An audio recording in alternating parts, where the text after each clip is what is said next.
श्री सत्यनारायण भगवान की जय। एक समय की बात है, नैमिषारण्य तीर्थ में शौनकादि 88,000 ऋषियों ने श्री सूत जी से पूछा कि हे प्रभु, इस कलि युग में वेद विद्या रहित मनुष्यों को प्रभु भक्ति किस प्रकार से मिल सकती है और उनका उद्धार कैसे होगा।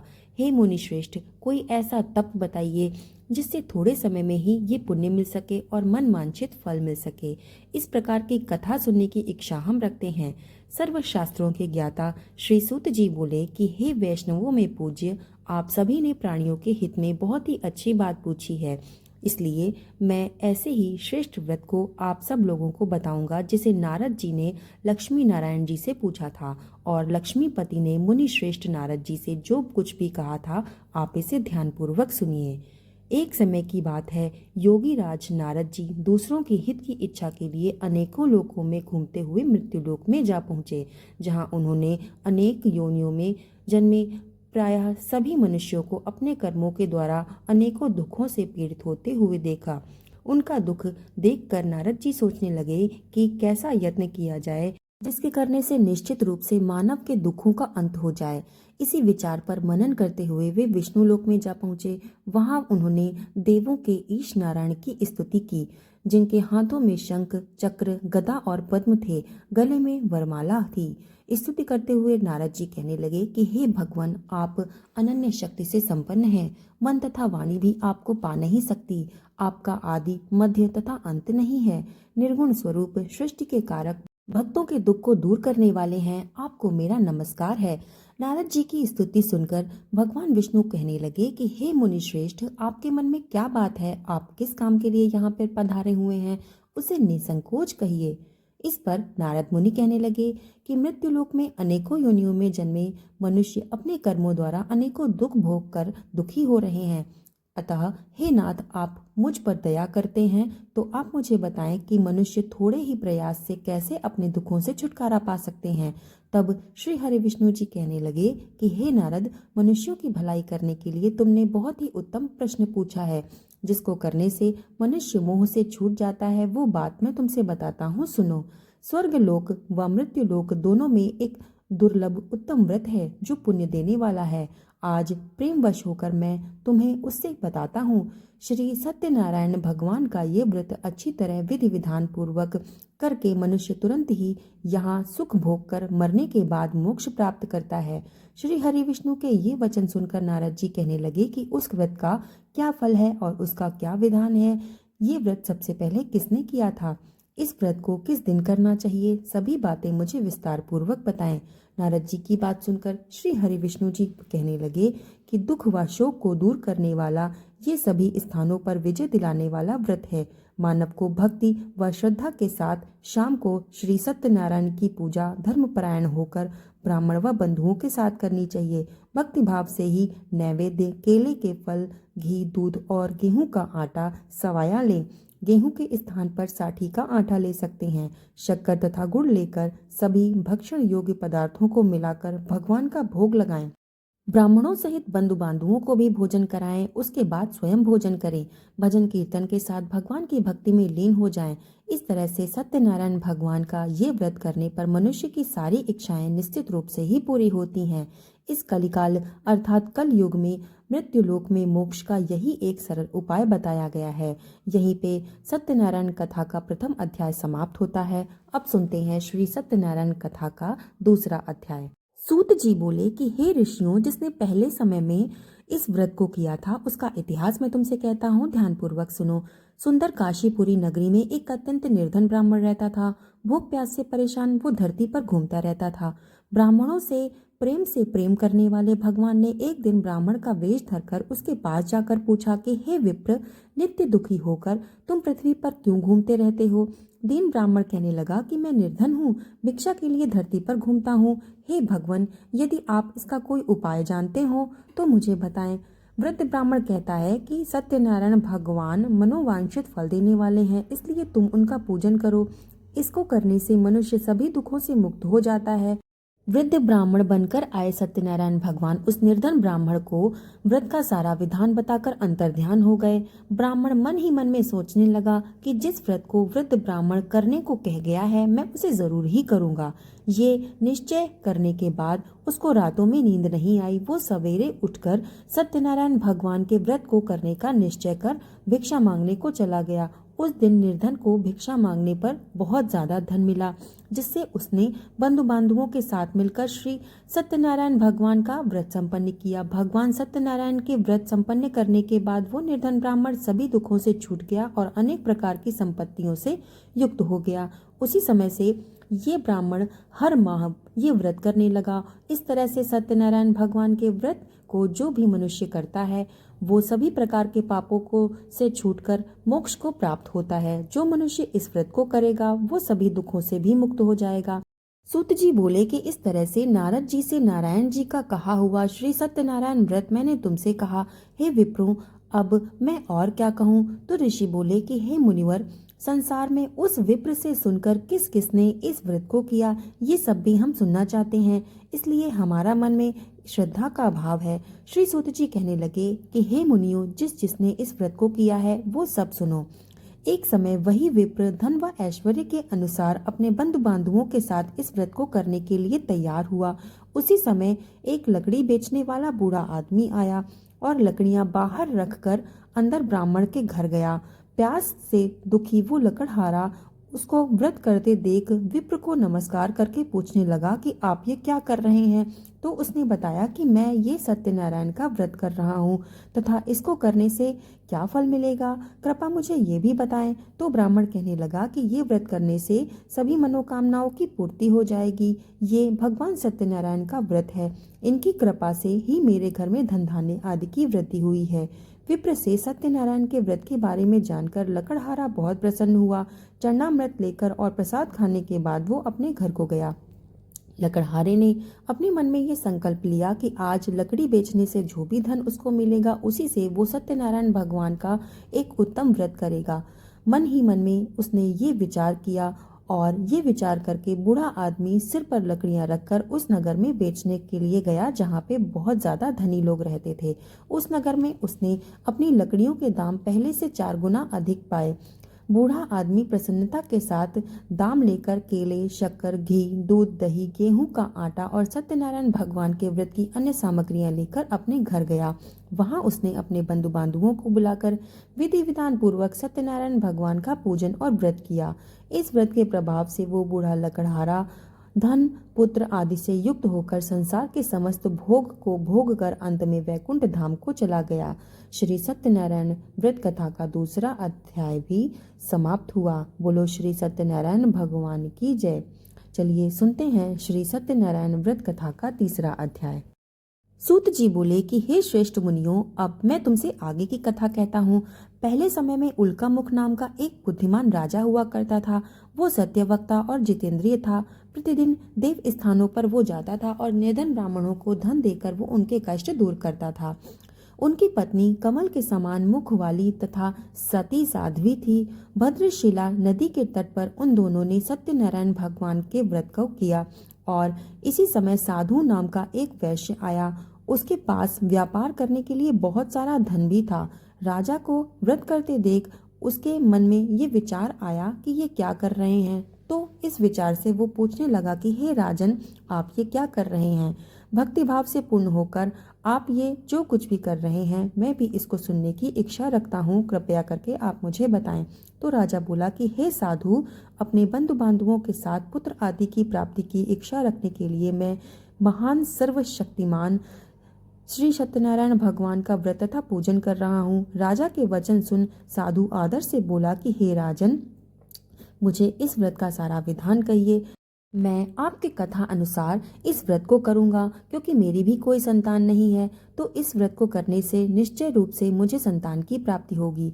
राजा से सारा व्रत का विधान जानकर व्यापार से निवृत्त होकर वो अपने घर गया। साधु वैश्य ने अपनी पत्नी को संतान देने वाला इस व्रत को कहकर सुनाया और कहा कि जब मेरी संतान होगी तब मैं इस व्रत को करूंगा। साधु ने इस तरीके के वचन अपनी पति लीलावती से कहे। एक दिन लीलावती पति के साथ आनंदित होकर सांसारिक धर्म से निवृत्त होकर सत्यनारायण भगवान की कृपा से गर्भवती हो गई। 10वें महीने में उसके गर्भ से एक सुंदर कन्या ने जन्म लिया। दिनों दिन वो ऐसे बढ़ने लगी जैसे शुक्ल पक्ष का चंद्रमा बढ़ता है। माता पिता ने अपनी कन्या का नाम कलावती रखा।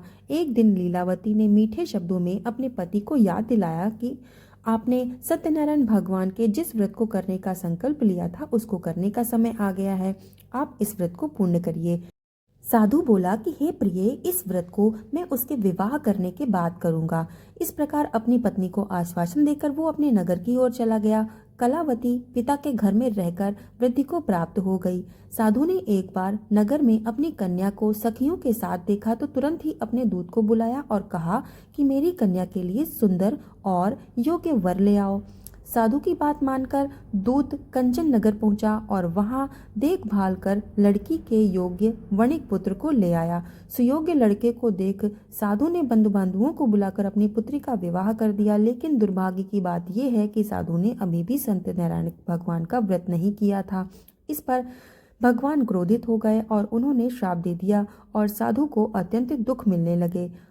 अपने कार्य में कुशल साधु बनिया जमाई को लेकर समुद्र के पास स्थित होकर रत्नासारपुर नगर गया। वहां जाकर उसने दामाद और ससुर दोनों ने मिलकर चंद्रकेतु राजा के नगर में व्यापार करने लगे। एक दिन भगवान सत्यनारायण की माया से एक चोर राजा का धन चुराकर भाग रहा था। उसने राजा के सिपाहियों को अपना पीछा करते हुए देखा तो उसने अपना सारा धन वहां रख दिया जहां साधु अपने जमाई के साथ ठहरा हुआ था। राजा के सिपाहियों ने साधु वैश्य के पास राजा का धन पड़ा हुआ देखा तो वो ससुर जमाई दोनों को बांधकर प्रसन्नता से राजा के पास ले गए और कहा कि उन दोनों चोरों को हम पकड़कर ले आए हैं, आप आगे की कार्यवाही करने की आज्ञा दें। राजा की आज्ञा से उन दोनों को कठिन कारावास में डाल दिया गया और उनका सारा धन भी छीन लिया गया। श्री सत्यनारायण भगवान के श्राप से साधु की पत्नी भी बहुत दुखी हो गई। घर में जो भी धन रखा था चोर उसे भी चुरा कर ले गए। शारीरिक तथा मानसिक पीड़ा व भूख प्यास से अति दुखी हो अन्न की चिंता में कलावती ब्राह्मण के घर गई। वहां उसने श्री सत्यनारायण भगवान का व्रत होते देखा और फिर उसने कथा भी सुनी और वो प्रसाद ग्रहण कर रात को घर वापस आई। माता ने कलावती से पूछा कि पुत्री, तुम अब तक कहाँ थी, तेरे मन में क्या है?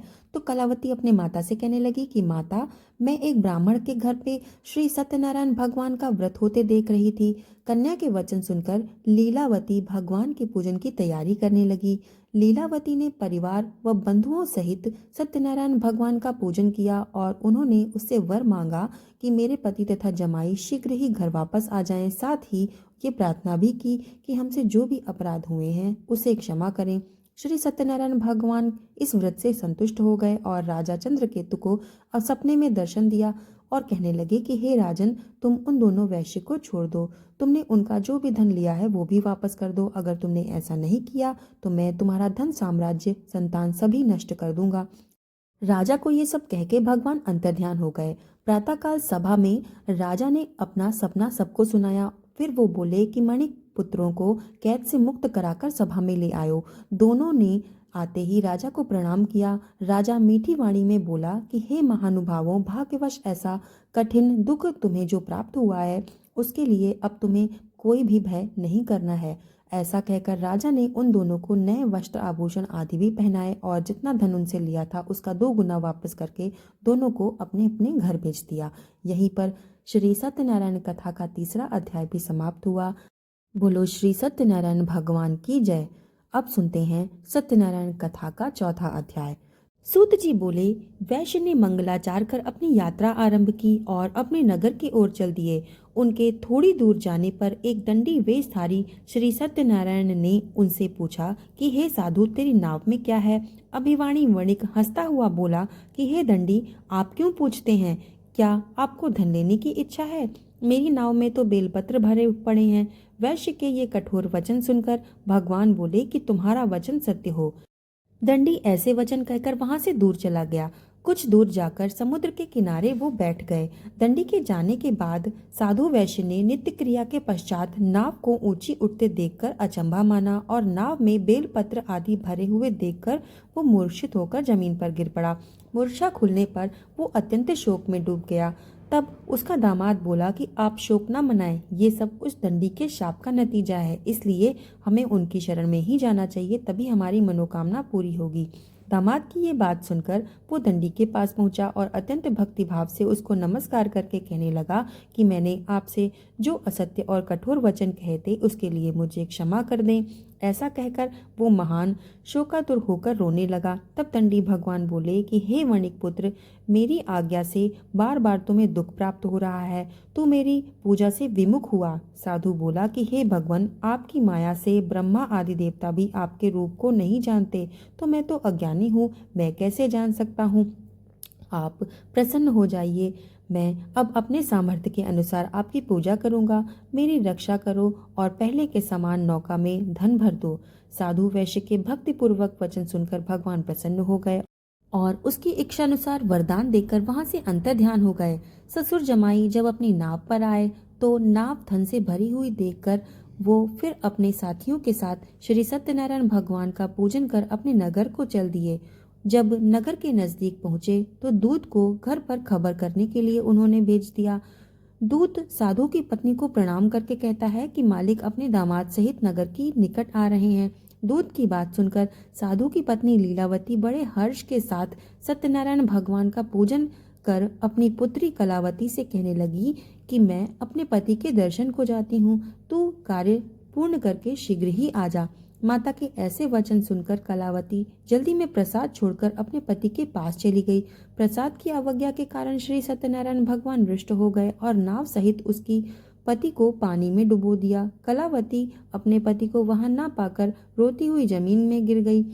नौका को डूबा हुआ देख व कन्या को रोता देख साधु दुखी होकर बोला कि हे प्रभु, मुझसे व मेरे परिवार से जो भी भूल हुई हो उसे क्षमा कर दें। साधु के ये दीन वचन सुनकर श्री सत्यनारायण प्रसन्न हो गए और आकाशवाणी हुई कि हे साधु, तेरी कन्या मेरे प्रसाद को छोड़कर आई है, इसलिए उसका पति अदृश्य हो गया है। यदि वो घर जाकर उस प्रसाद को खाती है और उसके बाद लौटती है तो अवश्य ही उसका पति उसे जरूर मिलेगा।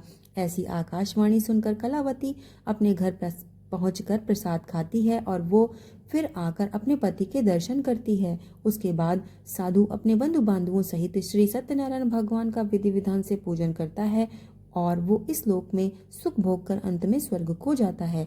यहाँ पर चौथा अध्याय भी समाप्त हुआ। बोलो श्री सत्यनारायण भगवान की जय। अब सुनते हैं पांचवा अध्याय। सूत जी बोले कि हे ऋषियों, मैं एक और कथा भी तुमसे कहता हूँ, उसे भी ध्यानपूर्वक सुनो। प्रजापालन में लीन तुंगध्वज नाम का एक राजा हुआ करता था। उसने भी भगवान का प्रसाद त्याग कर बहुत ही दुख सहन किया था। एक बार वन में जाकर वन्य पशुओं को मारकर वो बड़ के पेड़ के नीचे आया। वहां उसने ग्वालों को भक्ति भाव से अपने बंधुओं के साथ सत्यनारायण भगवान का पूजन करते देखा। अभिमानवश राजा ने उन्हें देखकर भी पूजा के स्थान पर वो नहीं गया और न ही उसने भगवान को नमस्कार किया। ग्वालों ने राजा को प्रसाद दिया, लेकिन उसने प्रसाद खाने पर भी मना कर दिया और प्रसाद को वहीं छोड़कर नगर की ओर चला गया। जब वो नगर को पहुंचा तब वहां उसका सब कुछ तहस नहस हो गया था। वो शीघ्र ही समझ गया कि ये सब भगवान ने ही किया है। वो दोबारा ग्वालों के पास पहुंचा और विधि पूर्वक पूजा करी और प्रसाद खाया और श्री सत्यनारायण भगवान की कथा भी सुनी। तब श्री सत्यनारायण भगवान की कृपा से सब कुछ पहले जैसा हो गया। दीर्घ काल तक सुख भोगने के बाद वो मरने के बाद स्वर्गलोक को प्राप्त हुआ। जो मनुष्य परम दुर्लभ इस व्रत को करेगा वो भगवान सत्यनारायण की अनुकंपा से उसको धन धान्य की प्राप्ति होगी, निर्धन धनी हो जाएगा और भय मुक्त होकर वो जीवन जीने लगेगा। इस व्रत को करने से संतानहीन मनुष्य को संतान का सुख मिलता है और उसके सारे मनोरथ पूर्ण होते हैं और अंत में वो वैकुंठ धाम को जाता है। श्री सूत जी बोले, जिन्होंने पहले इस व्रत को किया है अब उनके दूसरे जन्म की कथा मैं तुमको कहता हूँ। वृद्ध शतानंद ब्राह्मण ने सुदामा का जन्म लेकर मोक्ष की प्राप्ति की। लकड़हारे ने अगले जन्म में निषाद बनकर मोक्ष पाया। उल्का मुख नाम का राजा दशरथ होकर वैकुंठ को गए। साधु नाम के वैश्य ने मोर ध्वज बनकर अपने पुत्र को आरे से चीरकर मोक्ष पाया। महाराज तुंगध्वज ने स्वयंभू होकर भगवान में भक्ति युक्त हो कर्म कर मोक्ष पाया। यहीं पर सत्यनारायण कथा का 5वां अध्याय भी समाप्त होता है। बोलिए श्री सत्यनारायण भगवान की जय। कमेंट में जय श्री सत्यनारायण भगवान की ज़रूर लिखिएगा। वीडियो को लाइक कर दीजिएगा और चैनल को सब्सक्राइब करना बिल्कुल भी मत भूलिएगा।